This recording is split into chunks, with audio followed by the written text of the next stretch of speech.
Supreme Mother, Supreme Lord, brothers and sisters. Our discussion about the practices of integral yoga. Today we will discuss about the mother book. In the Sri Aurobindo's mother book, many things have been discussed to practice integral yoga. We will discuss a brief study of mother book. Sri Aurobindo says, there is one divine force which acts in the universe and in the individual and is also beyond the individual and the universe. The mother stands for all this, but she is working here in the body to bring down something not yet expressed in this material world so as to transform life here. It is so that you should regard her as the divine Shakti working here for that purpose. These are the words of the Sri Aurobindo. Mother also says, for serious people, it is the synthesis of yoga and the life divine that should be chosen. The mother book, but that touches mostly India because they worship mother. The mother book is recognized by few as a continuation of sadhana of yoga of self-perfection. The objective of this book is to enter dynamic relation with the divine through activation of soul and mind. This discovery of a spiritual self and dynamize it as a fourfold divine Mahashakti paves the passage clean for highest development in shortest way and shortest time. Thus, the whole range of human life experiences liberation of soul and transformation of nature. We know that in traditional yoga has given stress only on the liberation of soul and neglect the nature. But here, Sri Aurobindo tells how to transform the whole nature through activation of a four divine Mahashakti, that is Maheshwari, Mahakali, Mahalakshmi and Mahasaraswati. We will discuss of all these four Mahashakti later on. Sri Aurobindo introduces two sources for integral yoga, which is described in the first sentence of the mother book. That is, there are two powers that alone can effect in their conjunction the great and difficult thing which is the aim of our endeavor, a fixed and unfailing aspiration that calls from below and a supreme grace from above that answers. Here we see that the aspiration that calls from below comes from our inmost being and also known as psychic being, and the grace from above that answer is the action of Divine Mother. In the mother book, we also get the complementary line of this above sentence, that is, the supramental change is a thing decreed and inevitable in the evolution of earth consciousness. For its upward ascent is not ended and mind is not at its last summit. But that the change may arrive, take form and endure, there is needed the call from below and with a will to recognize and not deny the light when it comes. And there is needed the sanction of the Supreme from above. Here, call from below means the call of Annamaya Purusha, Pranamaya Purusha, Manamaya Purusha and Chaitya Purusha. And the sanction of the Supreme from above means Vijnanamaya Purusha and Anandamaya Purusha. The mother book is identified as the initiator of supreme affirmative energy, and through contact with this dynamic divine realization, the individual, the community and the race can experience supreme divine transformation.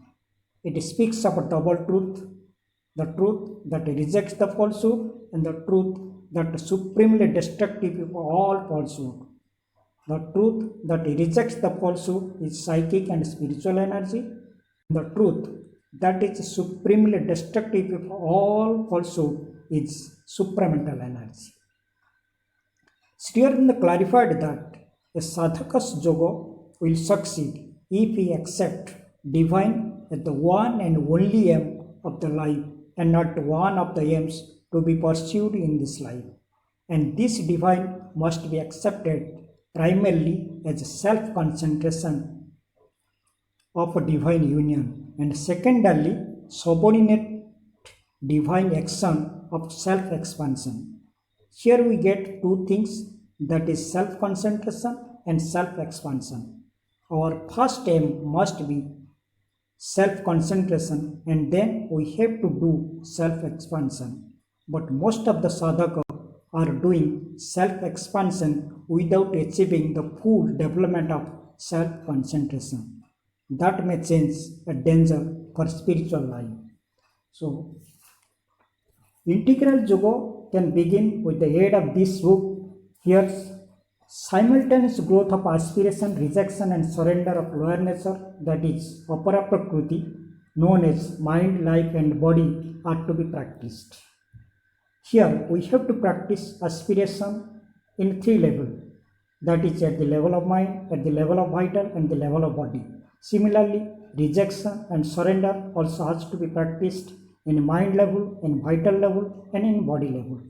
Here we get 9 faculties.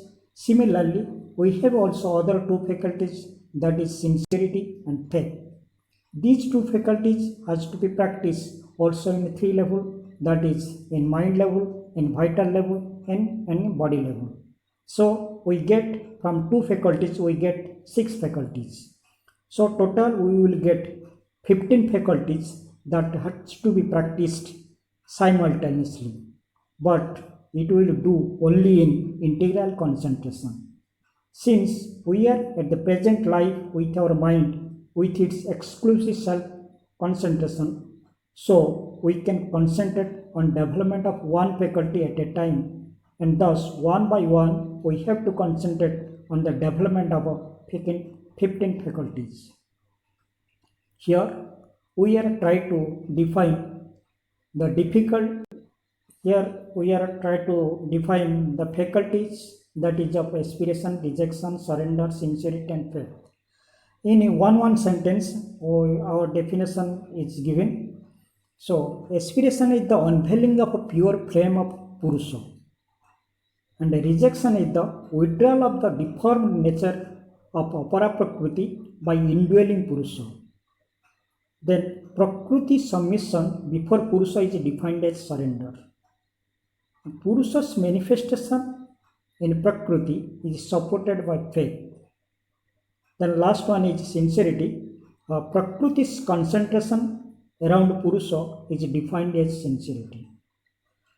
So here aspiration, rejection, and surrender are related with the ascending movement of consciousness, and contact with static divine is established. Similarly, faith, sincerity, and surrender are related with the manifestation of dynamic divine in the lower seat through descent of divine consciousness.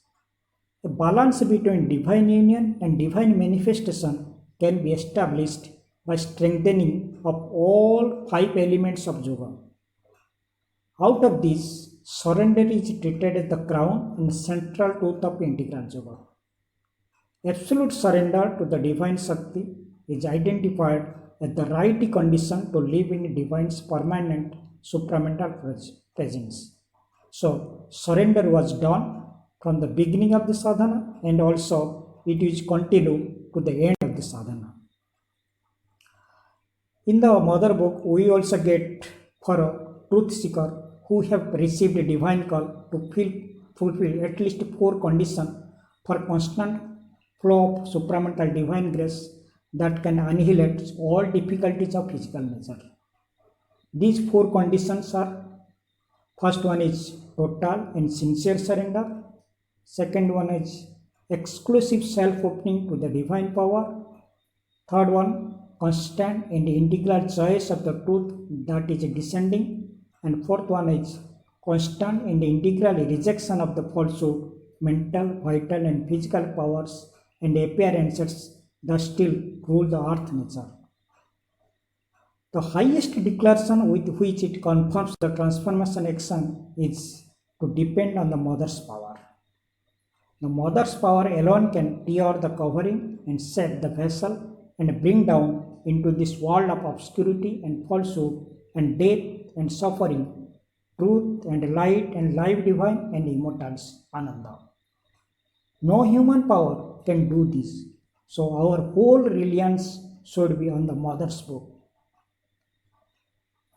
Now here I stop my words. Other secret of the mother book which will help for practice of integral yoga we'll discuss later on. Thank you. Vande Mataram.